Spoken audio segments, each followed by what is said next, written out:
Hey everyone, DJ Short from Roto World here, back for our weekly fantasy baseball Q&A. It's been a couple of weeks, been traveling, did our Roto World fantasy football draft guide magazine a couple of weeks ago.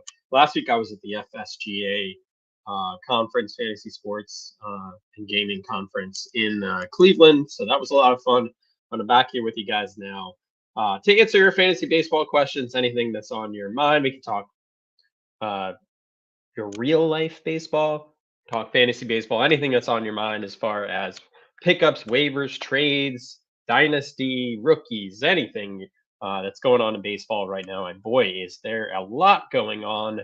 The Reds are the hottest team in baseball, 9 wins in a row, taking over first place in the NL Central.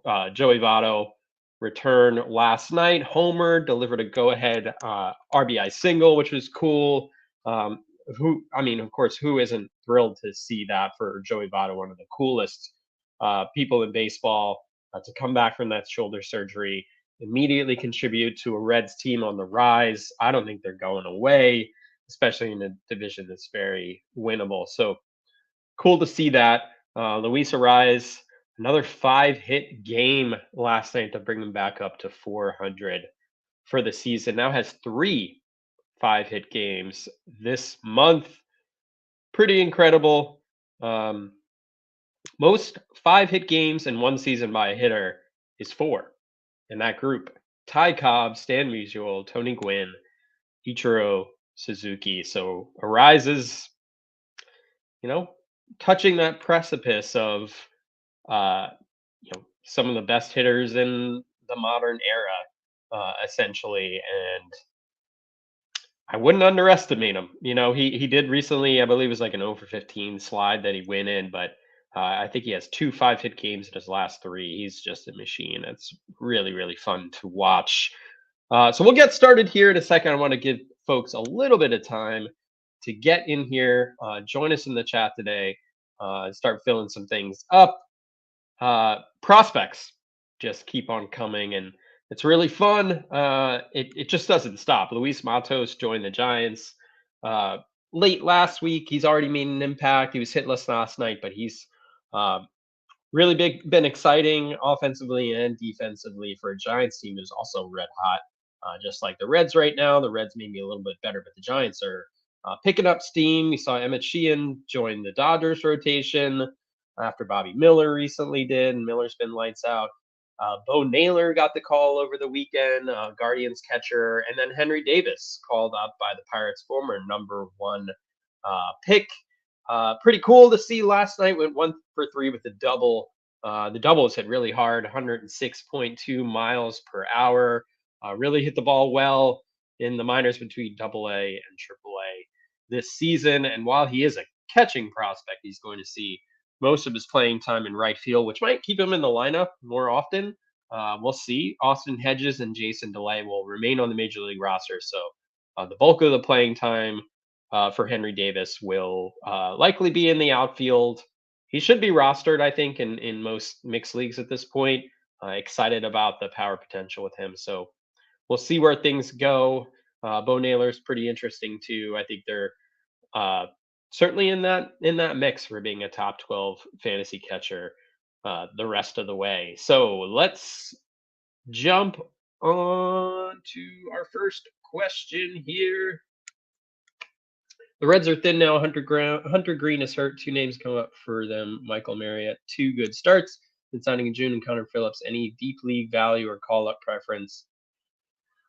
Not in mixed leagues, really. I probably wouldn't be chasing after that. I think there are probably better names to be found. A big factor with the Reds when you talk about them is the ballpark, the home ballpark there in Cincinnati. So any pitcher who you would consider potentially being fringy, the home ballpark doesn't help. So probably better options to be found in mixed leagues, I think.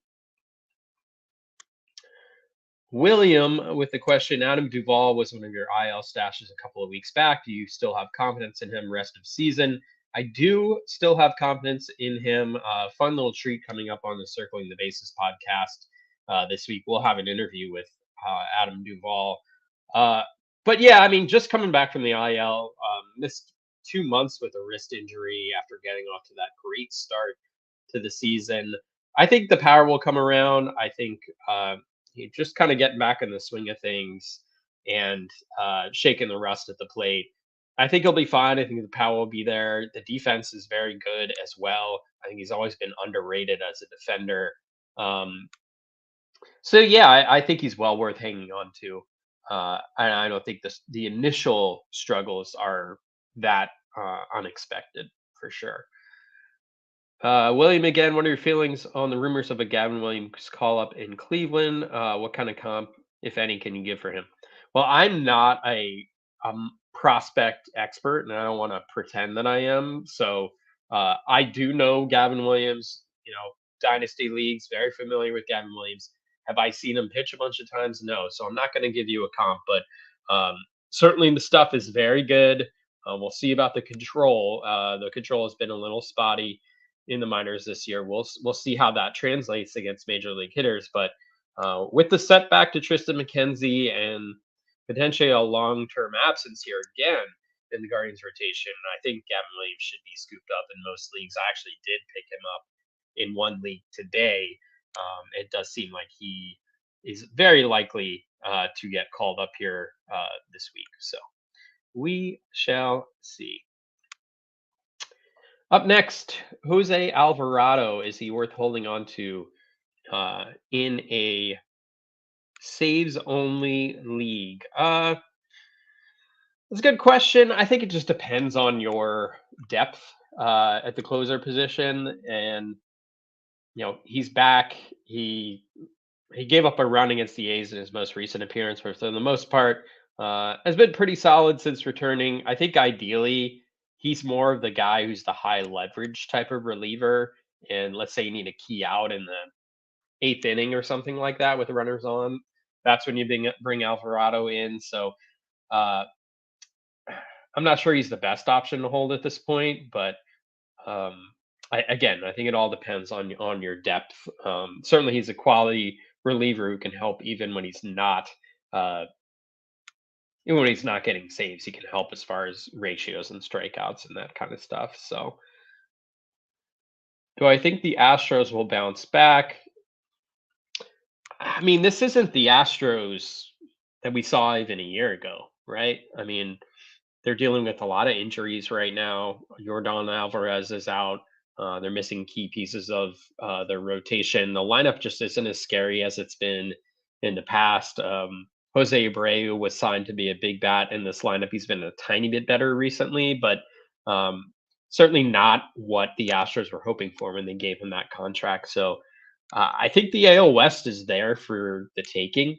Um, and we'll see. I think it is wide open. The Mariners are extremely disappointing. I don't have necessarily high hopes for them. The Rangers are just a buzzsaw offensively, and I think the Angels have the most upside of any team in that division. I do have questions about the Rangers rotation minus Jacob DeGrom. Can Nathan Eovaldi keep up what he's been doing to this point? We'll see. But yeah, I'm just not sold that the Astros are quite the team that we're accustomed to them being. So, how high are you on Emmett Sheehan? Fairly high, although I do wonder how he's going to be used when the Dodgers are at full strength. Uh, Sheehan, innings wise, how many is he going to throw? That's a real question. I just don't think he's going to be someone you can bank on in mixed leagues for the full season. So, yeah, I'm certainly higher on Bobby Miller than Sheehan, if that makes sense. But I think in the short term, go for it. But I'm more into Miller. I think Miller has the stuff to be a stud right now, which he's being for the most part. Have we reached the Hunter Harvey, Brent Honeywell, Brandon McKay level with another setback for Sixto Sanchez? Yeah, I think Sixto Sanchez is off the map as far as a uh, fantasy relevant, major league relevant type of starting pitcher at this point. It's unfortunate to see him fall into that mix. Of course, the big piece coming back in that JT Realmuto deal Just hasn't worked out, unfortunately, for the Marlins. But hey, the Marlins are what, 10 games over 500 right now. So pretty cool to see what they're doing. Jazz Chisholm's about to go out on a minor league rehab assignment. So hopefully he can join this mix here too very, very soon. And the best way to track stuff like this is to get the Roto World app. Download it today. You can favorite players, um, track them throughout the year, any kind of breaking news, injuries, trades. We're coming up on the trade deadline, the end of July. So you want to keep tabs on things. Trades can happen sooner than we expect. And when these kind of things happen, there's always fantasy fallout. You want to be ready to make moves in your league. So make sure to download the Roto World app today. Charles, drop Alan Lucas for Ranger Suarez. 10 team head to head league, dire need of good pitching. Who doesn't need pitching right now, right? Um, I mean, sure. I think Suarez is, I think the upside is limited with Suarez. We've probably already seen his fantasy peak, so to speak. He has been better recently, so that's a positive. I think the Phillies lineup is going to lead to some wins here as the summer rolls along. But yeah, Suarez isn't in, especially in a 10-team league. I don't think he's like a must-hold type of guy. So, if you see a string of bad starts here and there, I think he's someone you can move on from pretty quickly. But yeah, for now. And here's Ranger Suarez again in this question. Bayo, Paxton, Braxton Garrett, Ranger Suarez in a quality starts league. So an interesting group here. I would put Paxton.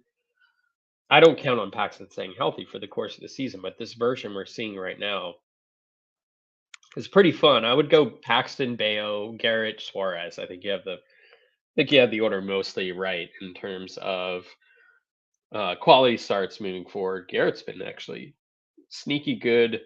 I remember Bayo in his season debut. I think it was the Patriots Day game. He got hit around pretty good. Got a late start to the season, but really since the initial look at him this year, his season debut, he's been very, very good. And he's worth rolling with in mixed leagues right now, too, for sure. With Joey Votto back, should I keep stashing Christian and Encarnacion Strand? I think it's fine if you do that. It all depends on your roster flexibility and the strengths of your roster. I don't think Encarnacion Strand is a bad stash because if he keeps hitting like the way he's been hitting, I don't think he can be denied. I think the Reds will find a spot to bring him into the mix here. But certainly Votto being back, he's going to be in there most of the time. We'll see. Like, is he going to get maintenance days? Is he going to get DH days? Like we'll see how the Reds, deploy him moving forward. But Encarnacion Strand, he's gonna make his impact with the Reds at some point this year. And this Reds team is super fun. Hunter Green on the injured list, we know that there's a hip issue going on with him that's been lingering for a little while. The big question with this Reds team is the rotation. Andrew Abbott recently joined. The results have been good, even if the control has been shaky. There's probably going to be some regression coming at some point with him. Do the Reds go out there and make a move for a starting pitcher at the deadline? I think they should.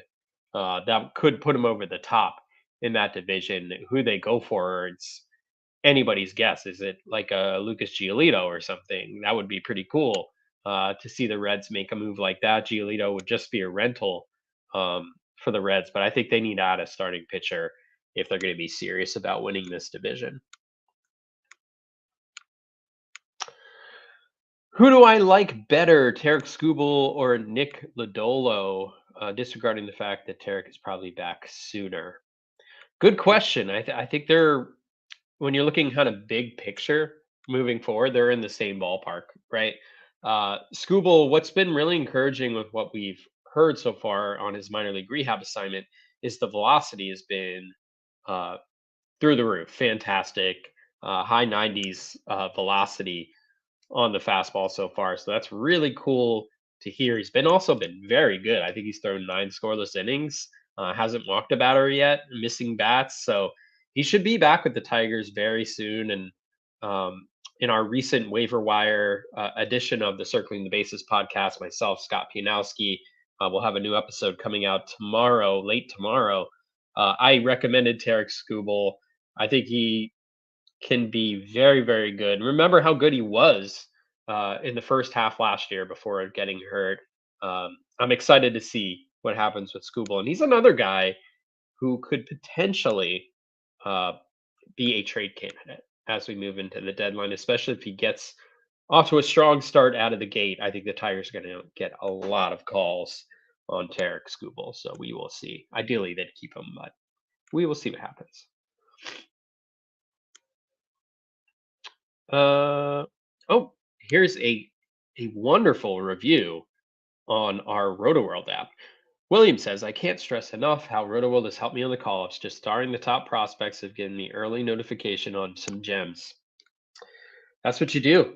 I mean, I couldn't ask for a better review, but like seriously, I don't know how many top prospects are left in the minors. Like, I mean, assuming Gavin Williams comes up soon, Christian Encarnacion Strand, like who else are we going to see this year? I feel like they're every day we're getting a new prospect coming up. But if you're lacking in a certain area on your roster, I mean, getting a prospect who can like steal bases or just give you a steady arm in your rotation, it's a big deal. Ali De La Cruz recently called up by the Reds.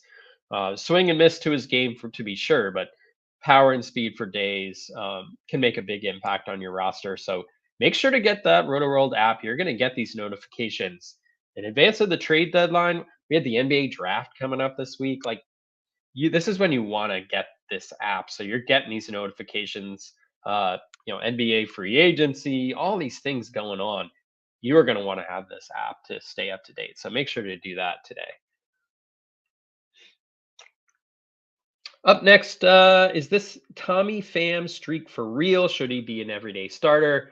And has enough time passed from the slap heard around the world to root for him again? Well, I'm a Mets fan, so I do not care about the slap at this point. I just want good baseball players, and it has been a struggle for the Mets this season to find consistency. Uh, Rotation lineup, it feels like days they get a good start, they're not hitting, and days they get a bad start, they hit, but not enough to win. So it's been a frustrating first half of the season. So to see Pham recently, I tweeted something out this morning. See if I can pull it up here real quick because it is very, very good. So over his last 16 games, Tommy Pham is hitting 352 with an 1141 OPS, has 4 home runs, 7 doubles, 1 triple, 18 RBIs, and 3 stolen bases. So 18 RBIs, 4 home runs, 3 stolen bases in his last 16 games. This isn't really a phony thing. Like Pham hits the ball hard. When he's at his best, he hits the ball hard. Sometimes it's been a little too often on the ground, but he does hit the ball hard, had some bad luck at the start of the season. With the way things have been going for the Mets, he's going to be in the lineup every day as long as he keeps hitting. So I've added him in a couple of deeper mixed leagues in recent weeks, and it's been nice to see him rise on my team. I also have one team. It's my NL only labor team. I have Jock Peterson and Tommy Pham on the same team, and like they've made peace in my lineup in the clubhouse, my fantasy clubhouse. They're getting along just fine. So no worries about that. A good note here on Christian Encarnacion Strand has been playing right field lately, so Joey Votto isn't necessarily relevant to him getting called up. Very good call on that. A good reminder here. And here, Sam, a question about Sam Frelick. He's the Brewers prospect. Was hurt to begin the year, but Frelick or Christian Encarnacion as a Christian Encarnacion Strand as a stash in a 12-team keeper league. To me, they're different kind of players. Like Frelick is on base kind of guy, more likely to be higher average than Christian Encarnacion Strand, I think, in the long term. Encarnacion Strand, more of the power guy. So it depends on kind of what you need. Maybe Frelick is the safer one, but the floor is lower for me. The floor might be safer because I think Encarnacion Strand might not have that floor that Frelick has. But if you want to shoot for upside, I think Encarnacion Strand is the guy. But I wouldn't fault you for going the safer route too. It just might not be quite as exciting as you would hope for. So have a few more minutes here as we wrap up our Q&A for this week. So make sure to get your questions in before I have to take off here in a few. Adam with a question: how would you rank these starting pitchers rest of season with an emphasis on whip? So Pablo Lopez, Jose Barrios, Jesus Luzardo, Taj Bradley, Brian Bayo. So, well, Lopez would be my first pick. I'd go Luzardo from there. Um, okay, Lopez, Luzardo, Bradley, Lopez, Luzardo, Bradley, uh, Bayo, Barrios. I think that seems right. But Lopez, I think Lopez and a gap. Then Luzardo and maybe a gap. I think. I mean, Barrios has been good. His last start was not so good. I think I've been hurt by him a little bit in recent years, so maybe I'm just naturally a little bit skeptical. So I'm going to put him third, and then kind of the rookies from there. Um, but I like what I've seen from Bayo recently. He's looked very good. Morgan with a question: would you drop Nolan Jones for Tommy Pham? I would drop Nolan Jones for Tommy Pham. I Jones, the strikeout rate where it is, the batting with jump balls in play is extremely high. I see some very fortunate luck involved, and when he's not at Coors Field, he's not as interesting to me. Uh, Pham more the proven performer, and not as dependent necessarily on that BABIP Core's situation. I think day to day you can feel pretty good right now about putting Pham in your lineup. I think Jones is more likely to be kind of, I don't want to say a flash in the pan, so to speak, but more like that trendy waiver wire pickup. Whereas Pham, we know he's done this before and been fantasy relevant. So I just hope Pham can stay healthy and be in the lineup moving forward. The Dodgers' pen has been a huge weakness, and I've heard a lot of trade deadline reliever talk around them, but with so many handicap starters, more like they target starting pitchers and shift guys to the bullpen. They could. I mean, I think it says a lot about where the Dodgers are right now to call up Emmett Sheehan, despite very limited experience, uh, at the high levels of the minor leagues. So certainly, I think adding starting pitching will likely be a priority for them. Clayton Kershaw has been great, which is good, but uh, we know Kershaw usually needs some sort of break during the year, even if it's for a minor type of thing. So we'll see how sustainable that is over the course of the year. Wouldn't surprise me at all if the Dodgers go out and add a starting pitcher, or veteran type of starting pitcher, maybe a Lucas Giolito. Like, he's the name that jumps out to me as kind of an obvious trade candidate. And there is that connection out west with Giolito too. I think that could be a good fit. But I don't love the Dodgers back end of this bullpen either. I think they're probably going to have to be active on that front too, because come postseason, I don't know if there's. I mean, Evan Phillips is the closest thing to, I guess, nails in that bullpen for me, at least as far as a confidence thing. But man, in big spots, I think they need at least one more bankable type of bullpen arm uh, there to be a real threat come postseason. So yeah, I wouldn't be surprised to see uh, that happen. And Mitch, do you think Daniel Hudson will take over as Dodgers closer when he comes off the IL? I think anything's possible in this bullpen right now. Do the Dodgers go out and get a closer, a more established one? That could obviously change things very quickly. So we'll see, but I think he could be worth a decent stash. I'm not placing high expectations upon the situation, but I think Hudson can definitely be in the mix here. A couple other developments. One I'm watching here: Harrison Bader is expected to come off the injured list today. I think initially it was supposed to be late last week, didn't happen. He's been out almost a month now, right hamstring strain. But I would pick him up right away, stash him if he was dropped in a league. Um, put him in an aisle spot, watch him for a couple of days. But I think he could come out right away and be effective. You got pop and speed. You got Yankee Stadium.